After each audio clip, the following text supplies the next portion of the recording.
Assalamualaikum warahmatullahi wabarakatuh. Nama saya Nurbaiti. Di sini saya akan sedikit menjelaskan mengenai materi isu-isu humanisme dalam Islam.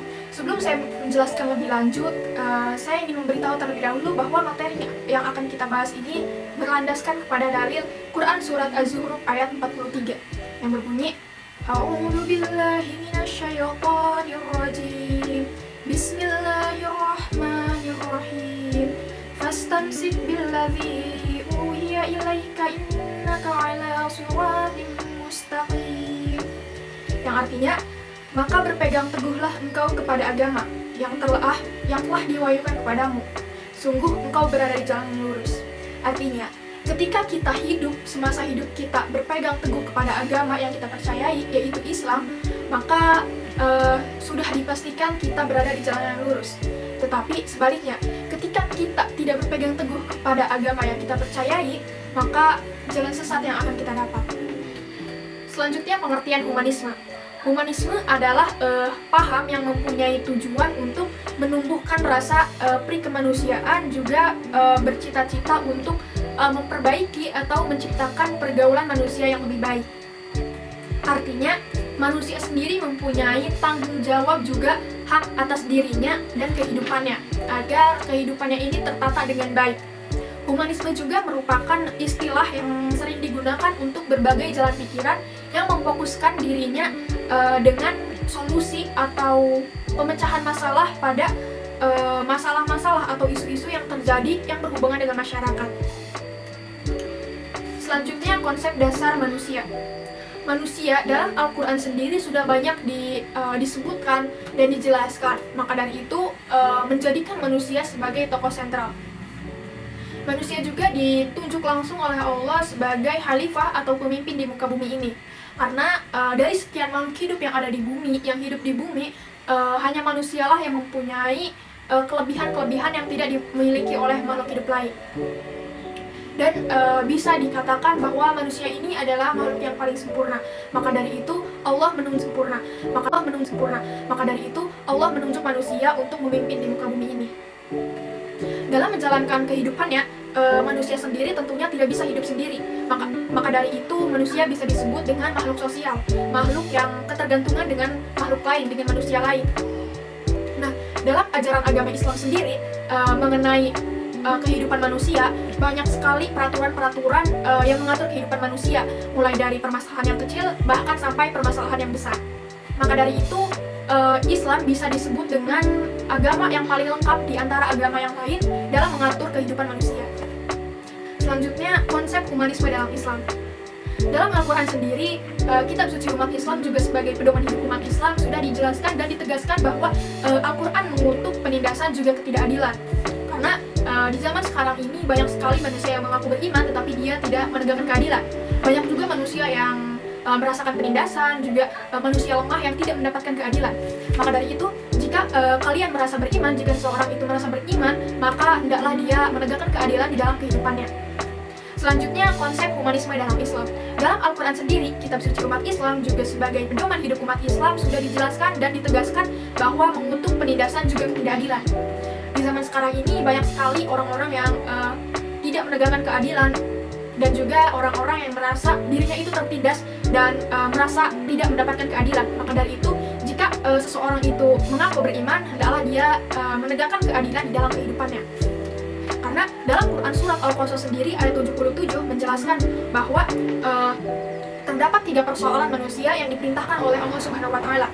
Salah satunya yaitu sosiologis, antropologis, yang dimana manusia itu harus berbuat baik kepada manusia lain. Karena itulah manusia disebut sebagai makhluk sosial. Hal ini juga yang menjadi alasan dan menjadikan manusia itu dituntut untuk menyebarluas ketidakadilan di zaman sekarang ini Subhanahu wa Ta'ala.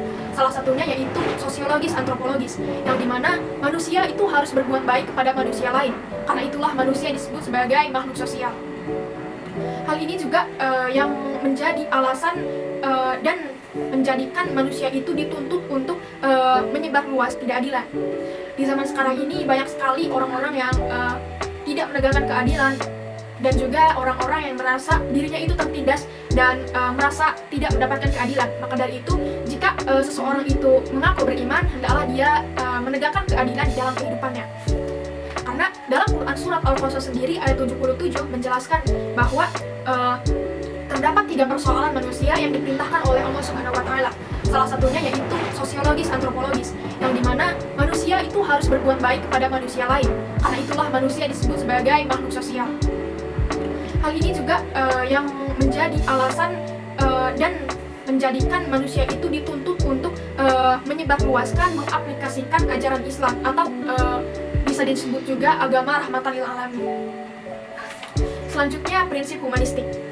Prinsip humanisme teosentrik ini merupakan sebuah agama yang dimana agama yang kita maksud ini adalah agama Islam ya, sebuah agama yang dimana memusatkan dirinya kepada Tuhannya.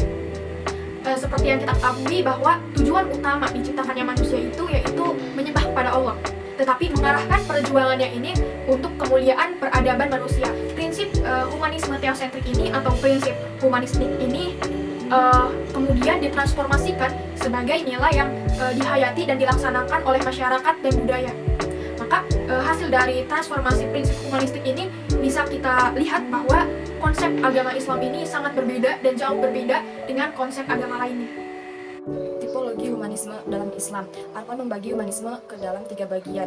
Pertama, humanisme literer. Arkon menggambarkan humanisme era Islam klasik sebagai semangat. Arkon menggambarkan humanisme era Islam klasik sebagai semangat aristokrasi, uang, dan kekuasaan. Nah, pada masa itu orang yang berbakat tidak bisa mengerjakan keinginan bakat-bakat mereka kecuali di lingkungan istana, raja-raja, dan lingkungan orang-orang kaya. Epistemologi humanisme literer membangun pola pikir hanya melalui berdasarkan pada literatur atau teks. Kedua, humanisme religius. Model ini merupakan sebuah konsepsi yang hendak mengatur ketaatan, keberagaman, atau kesolehan seseorang lewat pintu masuk dunia mistik atau tasawuf. Ketiga, humanisme filosofis. Arkon menyebutkan bahwa humanisme ini merupakan kesatuan humanisme literer dan religius tanpa dibedakan oleh kedisiplinan keilmuan, lebih jelas dengan ketenangan yang menghanyutkan dan terhadap kebenaran antara dunia manusia dan Tuhan. Isu LGBT seperti HAM dan masalah bersama.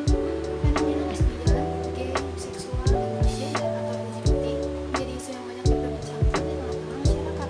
Dalam respon maraknya aktivitas komunitas LGBT di Indonesia, secara umum terbagi menjadi 3 pandangan. Yang pertama itu adalah pandangan secara agama, kedua HAM, lalu ada psikologi dan masalah-masalah.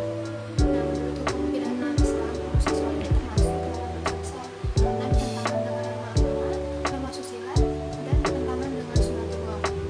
Sedangkan menurut pandangan HAM, bagi kelompok yang pro terhadap LGBT, itu merupakan hak asasi seseorang ketika memilih untuk LGBT, karena hak asasi mereka juga meminta dilindungi seperti yang kita ketahui bahwa hak asasi manusia merupakan hak dasar yang secara kodrat itu melekat pada diri manusia, bersifat universal dan harus dilindungi, dihormati, dan dipertahankan, serta nggak boleh dirampas oleh orang lain.